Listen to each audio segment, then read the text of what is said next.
How the heck did King Zora make it to Lon Lon Ranch after Ganondorf is defeated in Ocarina of Time? Nearly all of Hyrule's residents made it to Lon Lon Ranch to celebrate, including King Zora. And one can only wonder how that occurred, because we definitely all know that he is famous or infamous for how long it takes him to traverse a mere number of steps. His ginormous body has rendered his feet nearly useless, beyond letting them bask in a stream of the waterfall upon which he resides. The way I see it, there are three primary ways that King Zora made it to Lon Lon Ranch in time for the festivities. Number one, and probably the most simple idea, he scooted his scaly bum all the way to Lon Lon Ranch, and all on his own. He would not allow his pride to be squandered by letting anyone else help him on this journey. So let's lay out some facts here. King Zora takes 30 seconds to travel the same distance Link can travel in 1 second. The 24-hour cycle is about 3 minutes and 50 seconds, or 230 seconds. So, if you divide 230 seconds by 24 to get your seconds per hour, it comes out to about 9.58333, blah. So, about 10 seconds equals 1 hour in the game. So now, step back and accept the fact that young Link waited 3 in-game hours for the king to move out of the way, and we all thought 30 seconds was bad. Lastly, the king's size while sitting is 3 adult Links wide, 2 Links tall while he's sitting down, and 2 Links in depth. So, from that point, we map the possibilities. How does he get out of the palace? From this point, there are 2 options. Number 1, he can take his scaly bum backwards back to the waterhole where Jabu Jabu once resided. R.I.P. If you look at the map, you see that the waterfall from Jabu Jabu's location is the same waterfall that pours over Zora's domain. So based on this, we could assume that the Zoras could chop down that fence barrier and allow the king to plunge himself over the edge and into the pool below. Option 2, he scoots his way out of the palace the same way that Link found his way in, and plunge again off the waterfall into the pool below. So, the Jabu Jabu waterfall path takes the king about 12 seconds, adjusted also 12 seconds, and the normal entrance would take about 25 seconds, or 21.3 seconds adjusted. So now that we've made it out of the palace and into the pool of water at the base of the waterfall, we can speed things up a little bit, because King Zora is in fact a fish type of thing. And in addition to that, the rush of the flowing water from the waterfall will give him some propulsion to get out of Zora's river. Considering anywhere that the water is not really super deep, will give him only a slight speed boost. However, where the water is considerably deeper, will give the king a significant speed boost here. Now he has to take a specific water route. He has to go right whenever it splits, because if you go left, he simply won't fit through that canyon. He has to go to the right, which is probably going to take a little bit longer, but you know, he's a big dude. But assuming no further complications, he makes it through the river and out into Hyrule Field.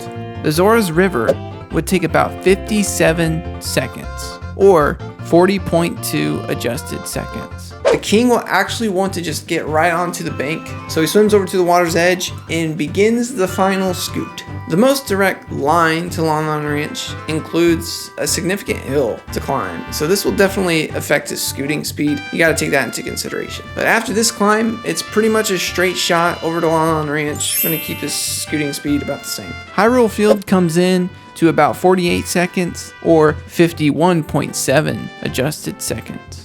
So he's got one last climb through the ranch entrance. He makes it past the buildings, through the gates, and over to the side of the field, where he will then wallow in sadness with the Kokiri kid, Mido. And lastly, Lon Lon Ranch comes in at about 16 seconds, or 16 adjusted as well. And assuming we did not chop down any of Jabu Jabu's fences, the total time comes in at 146 seconds, or adjusted time 129.2 seconds. And then you convert this into King Zora's actual travel time, because this is all based on Link traveling every second, and it takes King Zora 30 times as long to travel that same distance. So 146 seconds times 30 is 4,380 seconds. And now if you divide that by 230 seconds, which is a full in-game day and night cycle, it comes out to 19.04 days. Now, if you do the adjusted time, we can shave off a few days, and it comes out to 16.85 days. That's option 1. Now, option 2. If you haven't noticed already, at the end of the game, King Zora is not alone. He actually had about 3 other Zoras at the party. In that case, he potentially had 3 of his minions pick up his scaly bum and carry him to Lon Lon Ranch. Now, it's difficult to assume that 3 Zoras of this size would be able to make that much of a difference in the time, but let's assume that they were able to make his land travel about 3 times as fast. And maybe in the water we give him a 2 times boost. Since they're very good swimmers, they could pull him more effectively in the water. Even at the speed that the river was carrying him, they would still be more effective. So with those kind of boosts, we'll just go ahead and apply those to the calculations we've already made. And the 3 Zoras would be able to carry their king in about 6.33 days. Now consider that they might want to take a few hour stops here and there, but they are very dedicated.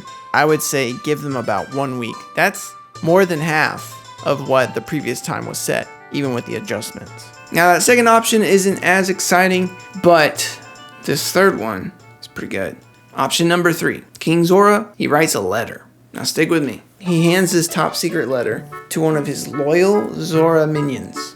He sets off on a quest. He exits out of Zora's domain, down through Zora's river, and out into Hyrule Field. And he goes over to Kakariko Village. As a Zora, they don't want to scare anyone in the village, so they have to sneak through the village and make their way up to Death Mountain. They make it past the spiders, past the rolling boulders, leaping over any obstacles, going up the long path to Death Mountain, and climbing a rock wall. They finally present the letter to this guy.